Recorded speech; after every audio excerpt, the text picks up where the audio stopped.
Hi friends, welcome back to my YouTube channel. ಸಕ್ಕ spicy ಆಗಿರೋ ಹಾಗೆ ಟೇಸ್ಟಿಯಾಗಿರೋ ಈರುಳ್ಳಿ ಗೊಜ್ಜನ್ನ ಮಾಡ್ತಾಯಿದ್ದೀನಿ. ಹೇಗೆ ಮಾಡೋದು ಅಂತ ತಿಳಿಸ್ಕೊಡ್ತೀನಿ. ಫಸ್ಟ್ ಟೈಮ್ ಯಾರೆಲ್ಲ ನನ್ನ ವೀಡಿಯೋಸ್ನ ನೋಡ್ತಾ ಇದ್ದೀರಾ, ಪ್ಲೀಸ್ ಸಬ್ಸ್ಕ್ರೈಬ್ ಮಾಡ್ಕೊಂಡು ವೀಡಿಯೋನ ನೋಡಿ. ಹಾಗೆ ಬೆಲ್ ಐಕಾನ್ನ ಪ್ರೆಸ್ ಮಾಡಿ. ಇದೇ ರೀತಿಯ ರೆಸಿಪೀಸ್ದು ವೀಡಿಯೋಸ್ ನಿಮಗೆ ನೋಟಿಫಿಕೇಷನ್ ಬರ್ತಾ ಇರುತ್ತೆ. ಸಪೋರ್ಟ್ ಮಾಡಿ. ಬನ್ನಿ ಈಗ ಇದಕ್ಕೆ ಬೇಕಾಗಿರೋ ಇಂಗ್ರೀಡಿಯೆಂಟ್ಸ್ ನೋಡೋಣ. ಇಲ್ಲಿ ಸಣ್ಣ ಈರುಳ್ಳಿ ತೊಗೊಂಡಿದ್ದೀನಿ, ನಾನು ಒಂದು 10ರಿಂದ 15 ತೊಗೊಂಡಿದ್ದೀನಿ. ಅದನ್ನ ಕಟ್ ಮಾಡಿ ಈ ರೀತಿ ಸಣ್ಣದಾಗಿ ಇಟ್ಕೊಂಡಿದ್ದೀನಿ. ಹಾಗೆ ಬೆಳ್ಳುಳ್ಳಿ ಮತ್ತು ಒಣಮೆಣ್ಸಿನ್ಕಾಯಿ, ಕರಿಬೇವು ಸೊಪ್ಪನ್ನು ಇಟ್ಕೊಂಡಿದ್ದೀನಿ. ಈಗ ಬನ್ನಿ, ಒಂದು ಬಾಣಲಿ ಇಟ್ಟು ಅದಕ್ಕೆ ಒಂದು 5 ಸ್ಪೂನ್ ಆಗೋಷ್ಟು ಎಣ್ಣೆ ಹಾಕ್ಕೊಂಡು, ನಂತರ ಇಲ್ಲಿ ಬೆಳ್ಳುಳ್ಳಿ ಮತ್ತು ಒಣಮೆಣ್ಸಿನ್ಕಾಯಿನ ಒಗ್ಗರಣೆ ಮಾಡ್ಕೊತಾ ಇದ್ದೀನಿ. ಇದು ಫ್ಲೇವರ್ಗಷ್ಟೇ ಬೆಳ್ಳುಳ್ಳಿ, ತುಂಬ ಚೆನ್ನಾಗಿರುತ್ತೆ. ಗೊಜ್ಜುಗಳಿಗೆಲ್ಲ ಬೆಳ್ಳುಳ್ಳಿ ಅಂತೂ ಬೇಕೇ ಬೇಕು.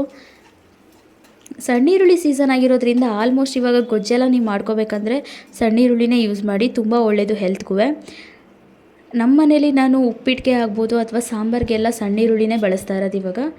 ತುಂಬ ಚೆನ್ನಾಗಿರುತ್ತೆ ಟೇಸ್ಟು. ಸೊ ನೋಡಿ, ಅದು ಫ್ರೈ ಆದಮೇಲೆ ಈಗ ನಾನು ಕಟ್ ಮಾಡಿ ಇಟ್ಕೊಂಡಿರುವಂತಹ ಈರುಳ್ಳಿನ ಹಾಕ್ತಾಯಿದ್ದೀನಿ. ಇದನ್ನು ಸ್ವಲ್ಪ ಫ್ರೈ ಆಗೋ ಥರ ಇದನ್ನ ಹುರ್ಕೋತಾ ಇರಿ. ನಂತರ ಇಲ್ಲಿ ಸ್ವಲ್ಪ ಉಪ್ಪನ್ನ ಆ್ಯಡ್ ಮಾಡ್ಕೊತಾ ಇದ್ದೀನಿ, ಯಾಕಂದರೆ ಬೇಗ ಬೇಯಲಿ ಅಂತ. ನಾನು ಸ್ವಲ್ಪ ಫ್ರೈ ಆಗೋ ಟೈಮ್ಗೆ ನಾನು ಮೊದಲೇ ಇಲ್ಲಿ ಹುಣಸೆಹಣ್ಣ ನೆನೆಸಿಟ್ಕೊಂಡಿದ್ದೆ. ಅದು ನಿಮಗೆ ಹೇಗೆ ರುಚಿಗೆ ಬೇಕು ಅಷ್ಟು ತೊಗೊಳ್ಳಿ. ನಾನಿಲ್ಲಿ ಒಂದು ನಿಂಬೆಹಣ್ಣು ಗಾತ್ರದಷ್ಟು ಹುಣಸೆಹಣ್ಣ ತೊಗೊಂಡಿದ್ದೆ. ಸೊ ಅದನ್ನು ಈ ರೀತಿ ರಸ ತೊಗೋತಾ ಇದ್ದೀನಿ ಅದರದ್ದು. ಸೊ ಅದು ಫ್ರೈ ಆಗ್ತಾ ಇದೆ ಅಲ್ವಾ, ಅದಕ್ಕೆ ಈ ರಸನ ಹಾಕಬೇಕಾಗುತ್ತೆ, ಹುಣಸೆಹಣ್ಣು ರಸನ. ನೋಡಿ, ಈ ರೀತಿ ಹುಣಸೆಹಣ್ಣು ರಸನ ಆ್ಯಡ್ ಮಾಡ್ಕೊಳ್ಳಿ. ಅದಕ್ಕೆ ಸ್ವಲ್ಪ ಹೊತ್ತು ಇದು ಒಂದು ನಿಮಿಷ ಇದನ್ನು ಕುದಿಸಿದ್ರೆ, ನೋಡಿ ಈ ರೀತಿ ಕುದಿಬೇಕು 1 ನಿಮಿಷ. ನಂತರ ಇದಕ್ಕೆ ನಾನೀಗ 2 ಸ್ಪೂನ್ ಆಗುವಷ್ಟು ಖಾರದ ಪುಡಿಯನ್ನು ಹಾಕ್ತಾಯಿದ್ದೀನಿ. ಅಂದರೆ ನಿಮ್ಮ ಮನೇಲಿ ನೀವು ಯೂಸ್ ಮಾಡ್ತೀರಲ್ಲ ಸಾಂಬಾರು ಪೌಡರು, ಅದನ್ನೇ ಹಾಕ್ಕೊಳ್ಳಿ.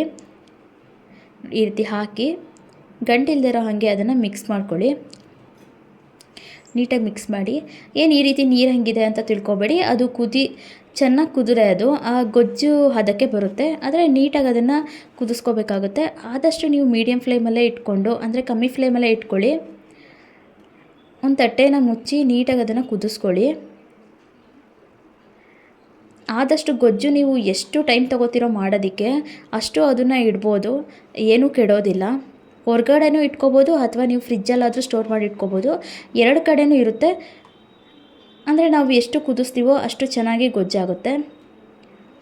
ಸಾಂಬಾರು ಇಲ್ಲದಿರೋ ಟೈಮಲ್ಲಿ ಅಥವಾ ಒಂದೇ ರೀತಿ ಸಾಂಬಾರೆಲ್ಲ ತಿಂದು ಬೇಜಾರಾಗಿದೆ ಅನ್ನೋ ಟೈಮಲ್ಲಿ, ಏನಾದರೂ ಡಿಫ್ರೆಂಟಾಗಿ ತಿನ್ನಬೇಕು ಅನ್ನೋ ಟೈಮಲ್ಲಿ ಈ ರೀತಿ ಗೊಜ್ಜನ್ನ ಮಾಡಿ ಇಟ್ಕೊಳ್ಳಿ. ತುಂಬ ಚೆನ್ನಾಗಿರುತ್ತೆ ಟೇಸ್ಟು. ನೋಡಿ, ಇವಾಗ ಕುದೀತಾ ನೋಡಿ ಅದೆಲ್ಲ ಗಟ್ಟಿಯಾಗಿದೆ, ಹಾಗೆ ಎಣ್ಣೆ ಬಿಡ್ತಾಯಿದೆ. ನಾನಿಲ್ಲಿ ಸ್ವಲ್ಪ ಬೆಲ್ಲನ ಆ್ಯಡ್ ಮಾಡಿಕೊಂಡೆ. ಇದು ಒಂದು ಒಳ್ಳೆ ಟೇಸ್ಟ್ ಅಂತಲೇ ಹೇಳ್ಬೋದು. ಸಾಮಾನ್ಯವಾಗಿ ಗೊಜ್ಜಿಗೆಲ್ಲ ಈ ರೀತಿ ಬೆಲ್ಲನ ಆ್ಯಡ್ ಮಾಡೋದ್ರಿಂದ ಟೇಸ್ಟು ಚೆನ್ನಾಗಾಗುತ್ತೆ. ಸ್ವಲ್ಪ ಸ್ವೀಟು, ಸ್ವಲ್ಪ ಖಾರ, ಸ್ವಲ್ಪ ಹುಳಿ ಎಲ್ಲ ಇದ್ದರೆ ತುಂಬ ಚೆನ್ನಾಗಿರುತ್ತೆ ಗೊಜ್ಜು. ನೋಡಿ, ಹಾಕಿ ಈ ರೀತಿ ಲಿಡ್ನ ಕ್ಲೋಸ್ ಮಾಡಿ ಆದಷ್ಟು ನಾನಿಲ್ಲಿ ಕುದಿಸ್ಕೊತಾ ಇದ್ದೀನಿ ಗೊಜ್ಜನ್ನು.